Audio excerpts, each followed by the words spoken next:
Comment favoriser les échanges entre collaborateurs? C'est vrai qu'avec le télétravail, le fonctionnement des entreprises est un petit peu bouleversé et les plateformes collaboratives sont en plein développement. On va en parler avec mes deux invités. Alain Garnier, bonjour. Bonjour. Président cofondateur de Jamspot, un éditeur de logiciels collaboratifs. Et Didier Martin, bonjour. Bonjour. Vous êtes le directeur des ressources humaines de Babilis. Exactement. Babilis, tout le monde connaît. Alors, est-ce que les entreprises se préoccupent de plus en plus, là, depuis le Covid, depuis ce développement du télétravail, de leur communication interne ? Oui, c'est clair. Il y a eu un changement colossal, c'est-à-dire que la problématique, justement, on sait bien qu'on a des outils dans le digital quand on travaille tous les jours, et tout d'un coup, ce qui s'est passé, c'est que ce qui était avant quelque chose qui était un plus pour une entreprise, de réunir ses outils, de fournir justement un intranet, des outils de communication, etc., est devenu une nécessité par le télétravail, une nécessité par l'irruption des outils digitaux partout, et donc nous, on a vu un vrai changement de déploiement chez nos clients.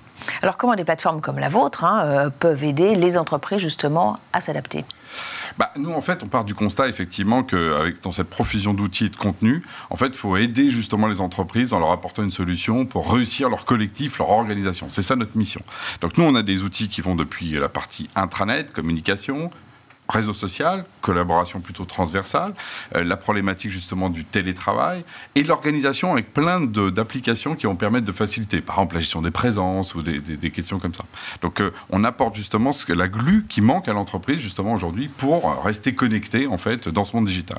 Didier Martin, avec l'hybridation du travail, c'est cette glue qui manquait chez Babilis?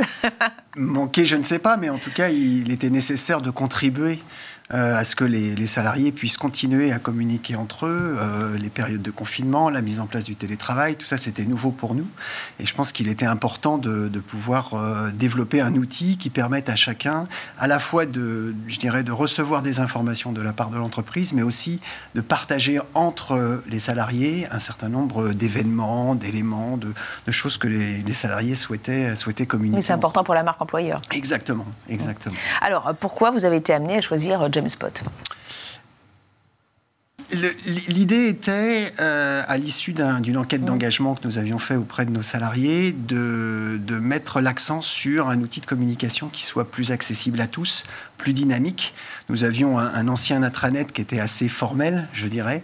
Et le choix de Jamspot a été fait parce que cette solution nous permettait plus d'échanges entre les salariés, à la fois sur, je dirais, la façon de travailler, mais aussi la façon d'organiser les choses entre nous. Alors justement, votre plateforme, en quoi elle se différencie des concurrentes? Parce qu'il y a quand même pas mal de plateformes sur le marché.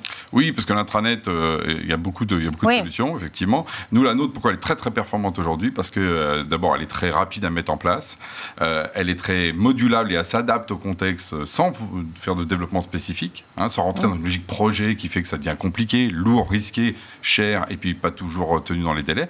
Et puis le dernier point, c'est qu'elle est très smart. Elle a plein justement d'applications un peu connexes qui font qu'elle est très utile au quotidien pour les marques pour pouvoir justement communiquer, alors que ce soit transversalement ou de manière globale. Et le dernier point, je dirais, on s'adapte depuis les boîtes de 50 personnes jusqu'à notre plus grand client qui a 100 000. On a une capacité d'élasticité. Or, aujourd'hui, les organisations ont besoin justement de s'adapter à leur croissance. C'est-à-dire avec des plateformes un peu sur mesure, du coup, avec une solution sur mesure. C'est sur mesure, sans faire de développement spécifique. Ça, c'est ce qu'on appelle la force du no-code, pour reprendre les termes du domaine. Voilà. C'est ce qui vous a séduit, justement, cette simplicité d'utilisation et de mise en place, quelque part? C'est un projet qu'on a mis en place en 5 mois. Donc, c'est très court pour nous.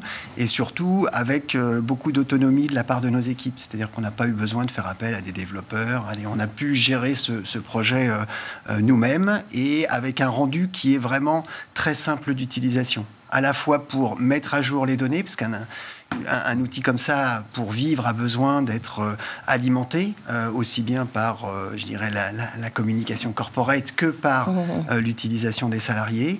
Et c'est vrai que cet outil est vraiment très très simple d'utilisation et très interactif.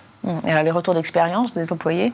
Très positif. Très positif. Très positif. Je crois que de plus en plus, les personnes l'utilisent, ce qui n'était pas forcément le cas de nos outils précédents. Parce que votre point aussi, vous dites que vous voulez remettre un petit peu de l'humain au cœur des systèmes d'information. Oui, parce qu'en fait, c'est des fois un peu le grand oublié. On a mis beaucoup d'outils, ce que j'appelle de productivité, individuelles. Et donc, on a tous des suites bien connues, américaines, qui sont un peu standardisées, sauf qu'on oublie complètement l'humain dans ce qu'il fait dans son travail, la marque qui est là et qui a autre chose à faire. C'est comme si tous, on habitait dans des Algeco, quoi. Alors, c'est pratique, un Algeco, vous avez tout, hein, vous avez un lit, vous avez un évier, mais enfin, bon, c'est triste, quoi. Et si on vous dit, vous allez passer votre vie dans un Algeco, vous n'allez pas dire, ouais, super. Et donc, nous, on remet, justement, par exemple, en travaillant l'interne, justement, en travaillant le look and feel, en travaillant, justement, le fait d'être dans un endroit esthétique, agréable, mais en même temps utile. Enfin, c'est vraiment ça aussi, ce qu'on fait. Ça change complètement la donne. C'est un peu quand même une révolution de penser les systèmes d'information comme quelque chose d'essentiel et non plus comme un outil à l'accessoire. Alors, et vous offrez aussi une expérience de collaboration via le métaverse. Oui, alors ça, c'est une de nos innovations qui est sortie très très récemment. En fait, c'est parti du constat très simple. Les gens ne travaillent plus forcément tous au même endroit. Et pourtant, ils ont besoin de savoir où sont les autres pour pouvoir communiquer plus rapidement. Donc, plutôt qu'avoir des visios qui hachent nos journées, dans lesquelles les gens d'ailleurs sortent épuisés quand ils font plein de visios. Ça, c'est vrai que c'est fatigant, les visios. Voilà, mais c'est fatigant parce qu'on n'a pas le contexte, on n'a pas la compréhension. Donc, en fait, ce qu'on fait, c'est qu'on construit un métavers 2D. Donc, c'est très simple, dans lequel les gens se promènent. Et en fait, s'ils ont besoin de faire une visio, ils vont dans la même salle et hop, il y a une visio qui apparaît sur la moitié de l'écran. C'est très simple et ça change l'expérience utilisateur pour justement cette question du télétravail. Peut-être la prochaine étape pour Babyliski, c'est vos objectifs de développement. Là, on est sur un objectif à 20-30% cette année, hein, dans une belle année. On va dépasser les 50 collaborateurs.